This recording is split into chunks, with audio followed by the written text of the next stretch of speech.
This is the answer you've all been waiting for. Believe it or not, we've determined when Bitcoin is going to bottom out.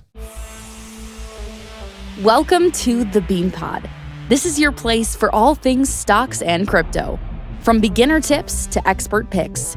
Use this as fuel for your investing journey, because when you're in the know, your money will grow.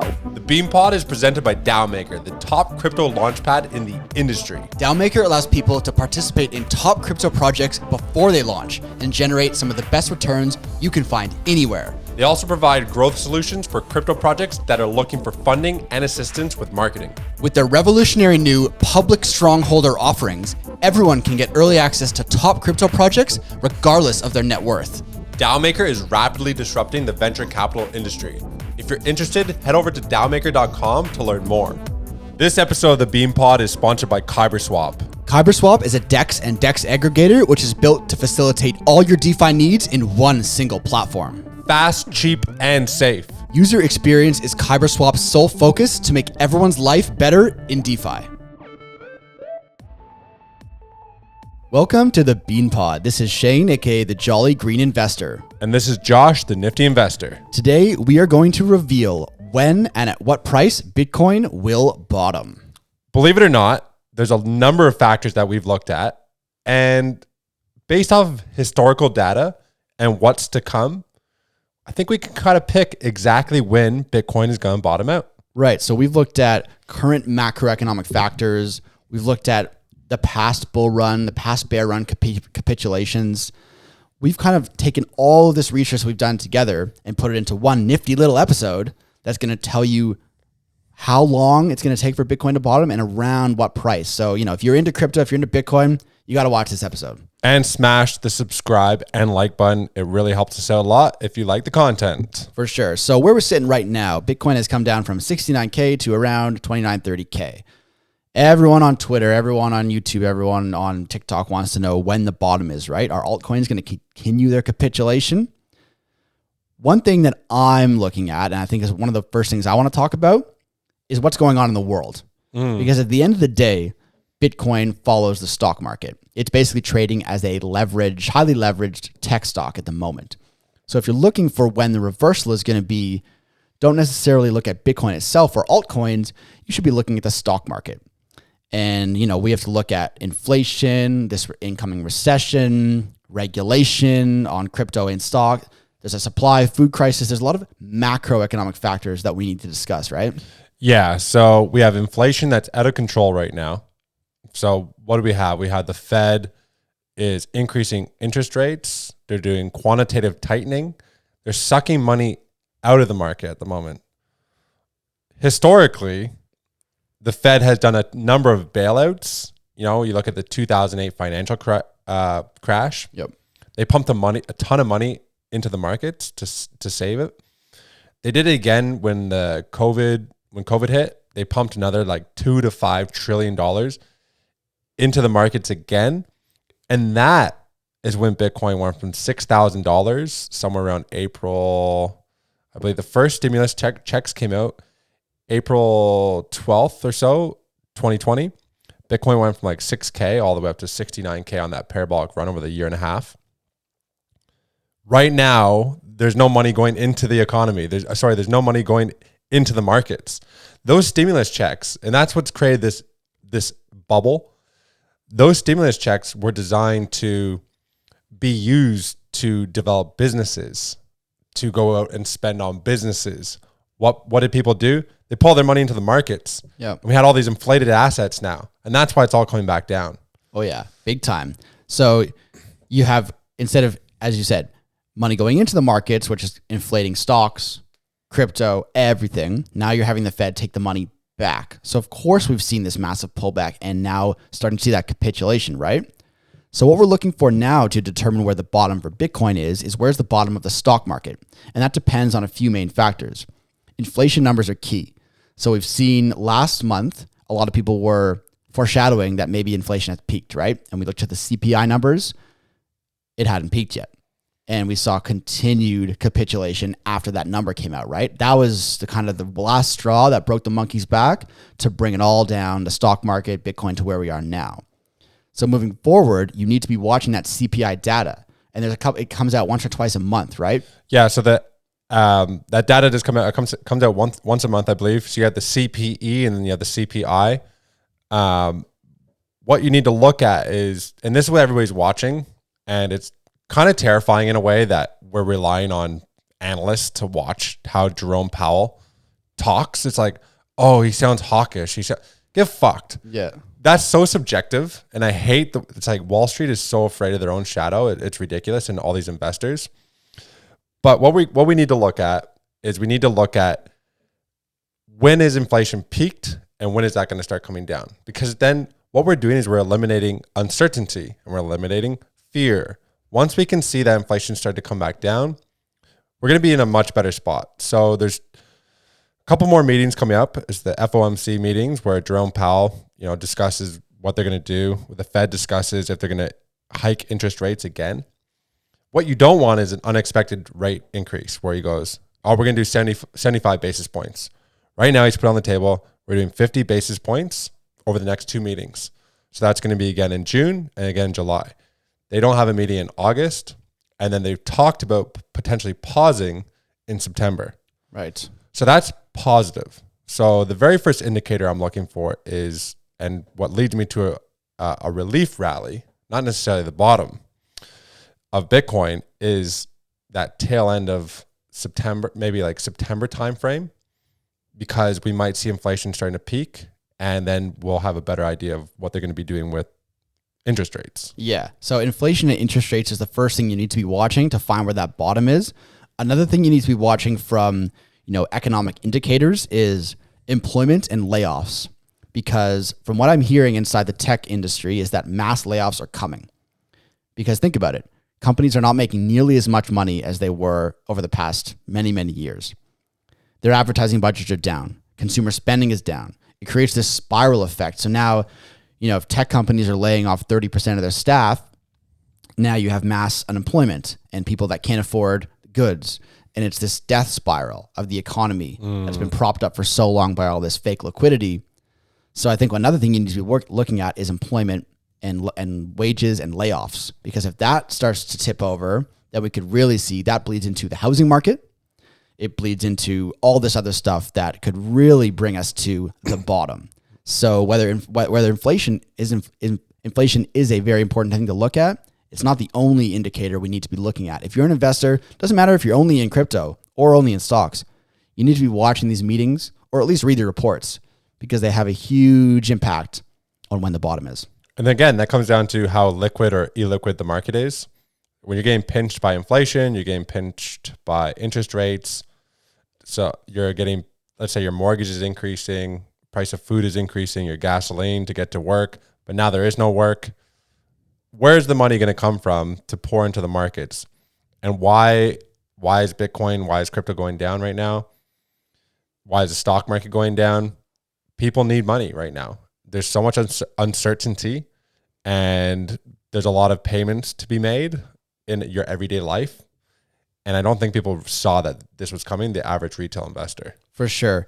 And there are some other macroeconomic factors I want to quickly touch on. And I know we said we're going to get to where we think the bottom is, and we will. Somewhere in this episode, we're going to tell you exactly where we think the bottom is and where the best time is to pounce.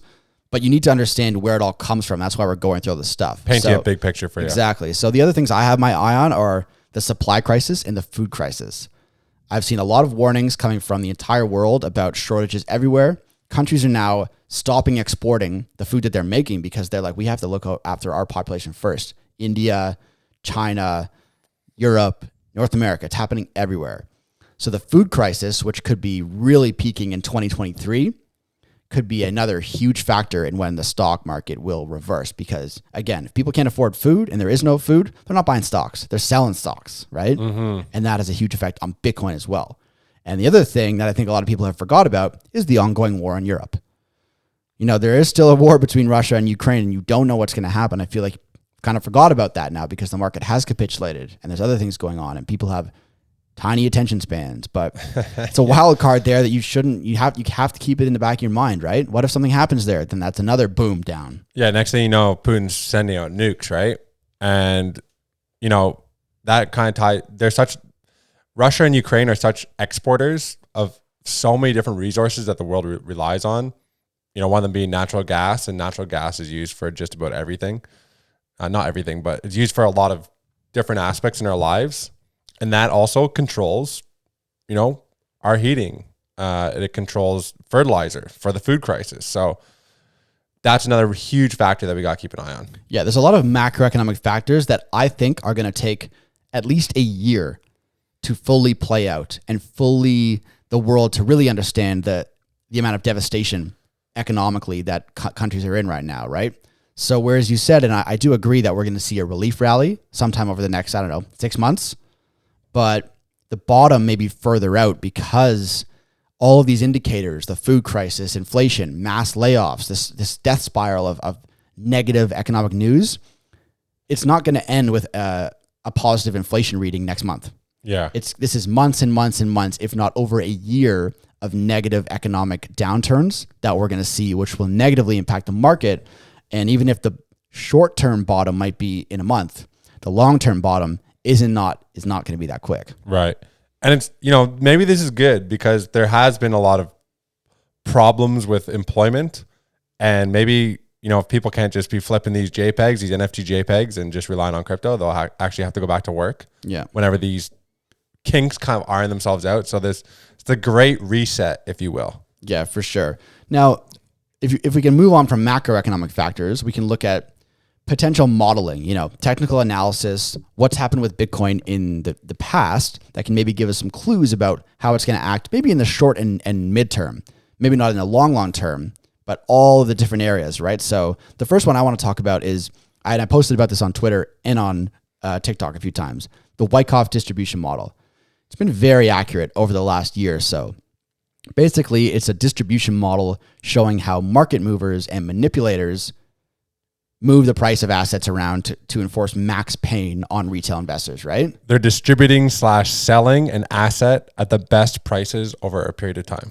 And you have to remember that the market is made so that they extract the most amount of money from the retail investors and noobs to themselves. That's exactly the point of the market. So they're always going to win, and they play on people's emotions. And the way these charts work is how to inflict the most pain. And if you put the price of Bitcoin over the past year on a chart and you put the Wyckoff distribution model over it, it's been very accurate. After the first top, which was like April, May of last year, there was that, you know, there was the top and then it went down, and there was accumulation of longs by the market makers. It went up, another accumulation of longs. Then we saw the top in October, and when it's topping out in November rather, that's when they're accumulating shorts. So it's like gradual up, and then at the top, the market manipulators switch to short, and then everyone becomes a bag holder, right? Because the retailers say, oh, it's going to 100K, it's going to 200K. And then boom, they bring the house down, and then everyone's saying buy the dip, but the market movers are accumulating more shorts. And all the retail investors are aping in because they think, oh, this is the final dip. And then boom, they bring it down again. And that's brought us to where we are now. So based on that model, which has been very accurate, we're now in a local bottom, an accumulation zone of longs, which kind of lines up with what you were saying before, is we may see a short-term relief rally because we've kind of now completed the Wyckoff distribution cycle. We could be moving into maybe a short-term uptrend. Yeah, I had a look at that Wyckoff distribution chart, and by the looks of it, it's like the tail end of July into August. So we're starting to get a bit of a picture of to when the relief rally would be between the Fed meetings with the pause in September and no meeting in August, with the Wyckoff distribution in July/August. So we're saying short to midterm, there's an accumulation phase going on right now. It could go a little bit lower, I think, maybe back down to the mid-low 20s. But relief rally, I think, is probably in the cards for late summer, fall. Well, that's why I'll jump into this next point. And that this is another technical analysis aspect of things. It's a really interesting chart. I have posted this on Twitter as well. And it's a 200-week moving average. And Bitcoin historically bottoms out around the 200-week moving average. It's a really neat chart. I mean, this is all the way back from 2009 when Bitcoin first came out up until now. And every time that the price of Bitcoin touches or dips just below, that has always been the bottom. So now the 200 week moving average is a moving average. It's not just this is the number and this is where it stays. Right. The longer it's above 21 Bitcoins. So right now the number for that 200 week moving average is at 21,900. The longer Bitcoin is above this number, that moving average will move up to like 22,000, 22,100. But if it ever goes below that number, it will bring that number down as well. But here's what happens. It has dipped below this number, this weekly moving average before, but it's almost like instant. It's over a couple of days and it spikes back up. So in 2015, it stayed along the 200 week moving average from April until November. So it doesn't just bounce off of it and goes right back up. Like it will stay along that average. Right. In 2019, it stayed there from January till April. So we're looking at like approximately, 2 to 4 months long in duration where this number stays along that bottom. So again, if you look at it where Bitcoin is at now at around 28,000, it's approximately 2 to 4 months off from touching that. If you look at it historically, right, it's about 2 to 4 months off from touching the 200 week moving average, which again puts it at the July-August timeframe. Right. So now we have the two technical indicators with the 200 week moving average, the Wyckoff distribution.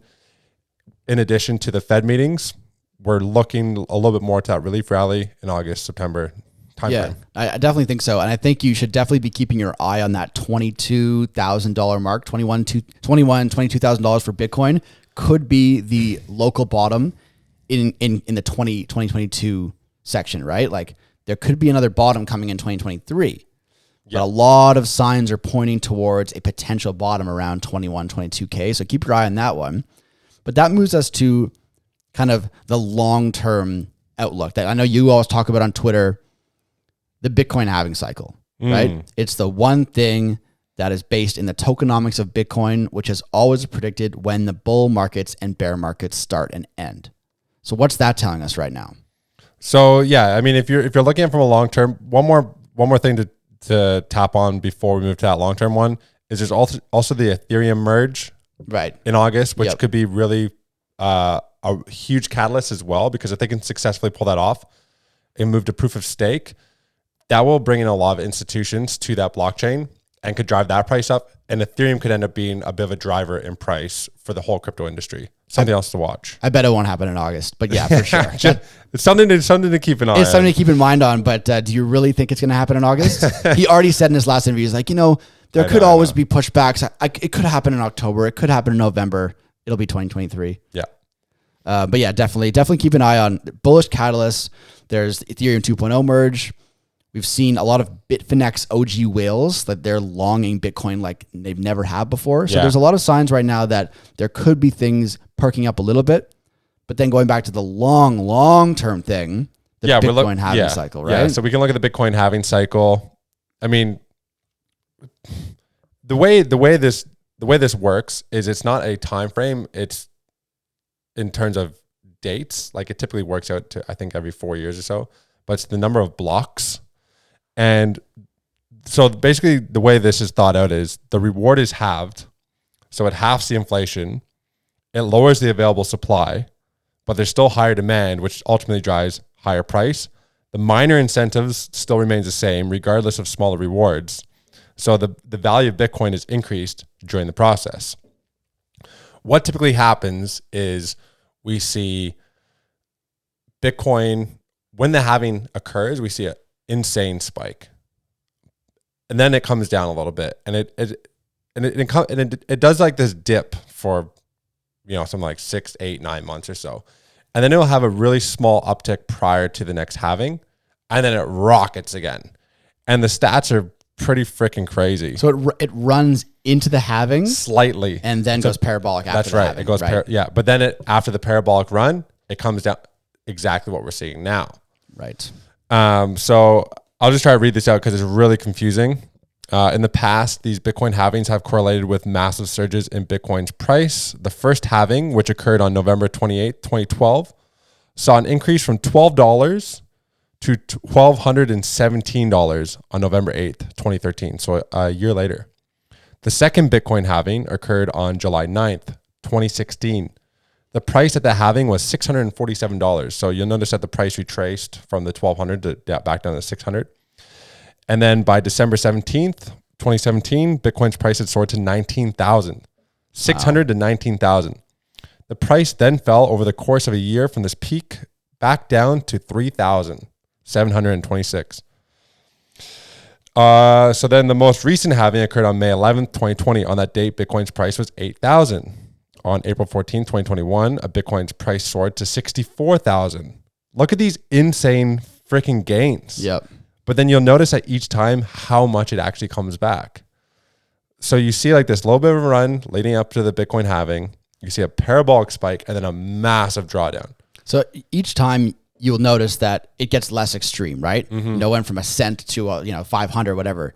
Now we've seen it went from, you said 8,000 to 65 or 69,000, whenever you think the top was. That's right. You know, and then now it'll come down to maybe, 20 something or maybe even 18, 15. It's, the gains every bull market are less extreme because it's becoming a more mature asset. So will it go down to, 10, 12,000 again from here? We didn't see the same increase as we did the first few bull runs either, right? Like there was, thousands and thousands of % of gains the first bull run and then went to hundreds and hundreds, right? So it's becoming less extreme as an asset matures, which you would expect. But an interesting thing that we should touch upon when comparing the halving cycle with the current bull market, which just happened, was maybe the top was not at the price point top in November, right? At 69K. When you look at the on-chain data, the top looks to be suggested as what you just said in April, May, because after the prices came down from 65 and all the altcoins came down there were no retail investors anymore, right? It was just institutional buying. So if you're looking to time that next halving cycle from the top of the current bull run cycle, maybe start from April 2021 as opposed to November. Right. So that's definitely something that I've been looking at. Yeah, for sure. So maybe we've already been in a bear market for 5 months, right? Yeah, more than that. We've definitely been in a year, a period of a bear market. Maybe it's been a year, yeah. Because when we were in Bitcoin Miami, was it Dylan LeClaire was saying that there hadn't been any new buyers,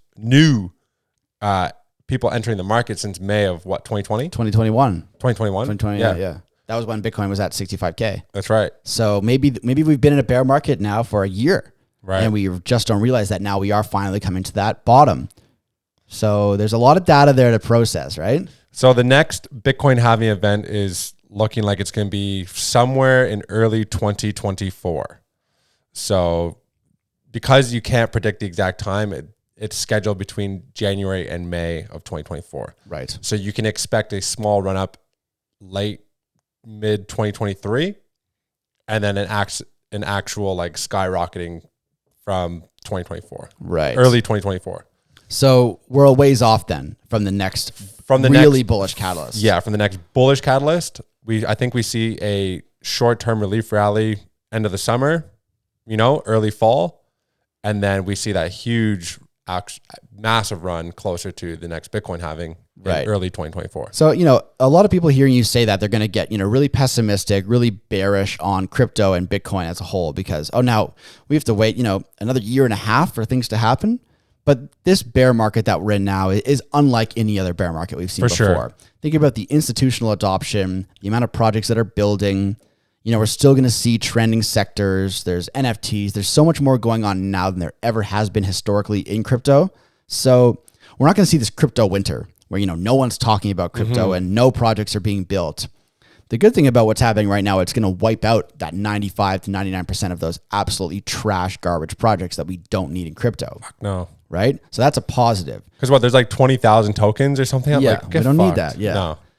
But what we're going to see is the cream of the crop continue to build, the institutions, governments, corporations investing into these really top quality projects, more so than we've ever seen before. So now is not the time to leave crypto. Now is the time to find those gems, which is why you watch this show and why you're in our Discord.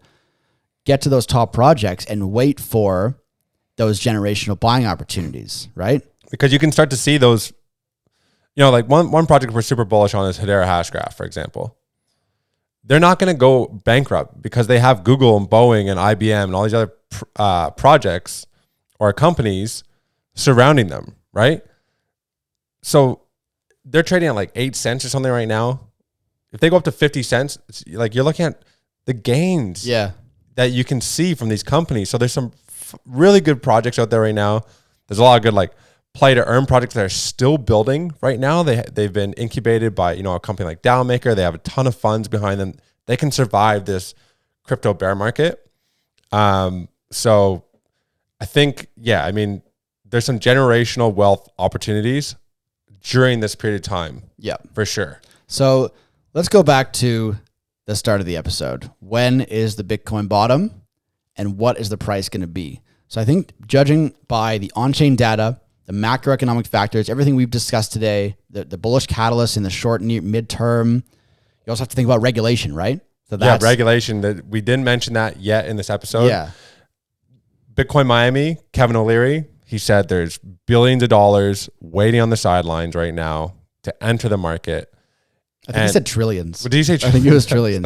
That's fucking. Yeah. I was afraid to say trillions because that seems like so much. It was trillions. Yeah. And if it is trillions, that's insane what it could do to some of the prices of some of these projects, like a Quant or a Hedera, or Look at what just happened with Terra Luna. If that doesn't convince you we need regulation, I don't know what will. We have always been proponents that regulation is needed. Yeah. Good for the sector. Everyone, you always see in our comments like, fuck regulation. They're going to ruin it. Crypto's for the people, not for the governments. No, you don't understand. In order to get those trillions of dollars from governments and corporations into the market, it has to be regulated. You can't have the threat of one of the top 10 projects in crypto literally going down 99.9%. But rug pulling grayscale or some shit. Yeah. They're not going to put money in unless there's a regulation. So that regulation, and another thing we learned from Bitcoin Miami, and if you've watched our crypto regulation episode from a while ago, you'd know this. It's not going to happen overnight. As we know, regulators and governments are slow. So you're going to have to be patient. And that's why I think we agree, in the near term, we are going to see a relief rally that might take us up to the 40s, maybe even 50K if we're lucky. But eventually, I think we are going to see the massive capitulation when we take all those macroeconomic factors that we talked about. Mass layoffs, food shortage, food crisis, all that kind of stuff. A real recession sets in on the world. Do we think the bottom is in 2023? I think so. And I'm looking at, that 200 week moving average. I can see us wicking down to 19,000. I can see a quick wick to that. And then, that's what I'm seeing. Yeah, I think I agree. And the one thing that you have to understand as a crypto investor is that this time around in this bear market, it's not going to be like the COVID crash where it was a V-shaped recovery because they pumped money into the market, which meant it was impossible to catch that bottom. What we've seen from bear markets in the past is that you will have several months to catch that bottom. So don't panic and be, oh no, I need to catch that bottom. I need to go all in on the first dip. Don't go all in on the first dip. When you see the market continue to come down, if it does from here or even at this moment, you can start dollar cost averaging into those projects like we talk about all the time, our favorite altcoins. Dollar cost average into your favorite projects. When the market's down, you're going to have months and months and months to prepare, get that money from fiat into those crypto projects and prepare for the next bull run. It's not going to happen overnight. You have to have patience, but if you look at all those factors, the bottom might not be in yet. The opportunities to buy those projects at great prices is coming. It's unbelievable. You look at some of these charts and you can still, like, we've done a deep dive into Polygon, for example. You look at where that's trading right now and you're just like, holy shit, like what a discount. Yeah. Like how exciting will this be when Bitcoin ultimately leads the charge again and sends it to the moon? 100%. And lifts all the other projects with it. It's going to be exciting. We're here for the long haul. So if you want to do research into crypto, you want to find out about what the very best projects to dollar cost average during a bear market, you need to subscribe to this channel. You need to join the Discord, follow us on social media, because we are going to be continuing to deep dive into every single large, top, mid, small cap project and finding the definitive list of the best bear market buys in crypto, right? That's right. Absolutely. Hey, you know what I thought about too, just before we sign off here, is if the Fed has fucked things up so bad and they potentially send us into this recession, typically the stock market rips after a bailout. Right. So I'm wondering if they send so many companies into zero land, Bailout. a potential bailout at some point, keep your eyes out on. That's a wild card for It's sure. a huge wild card. Yeah. But if there's any rumblings of that, Oh yeah, boom to the boom, moon, baby. to the moon, literally to the moon. I love it. Hey, make sure you guys all tune into the next episode. That one's gonna be a fucking banger.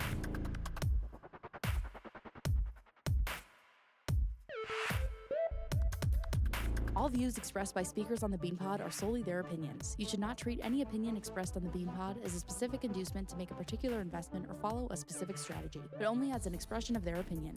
This podcast is for informational purposes only.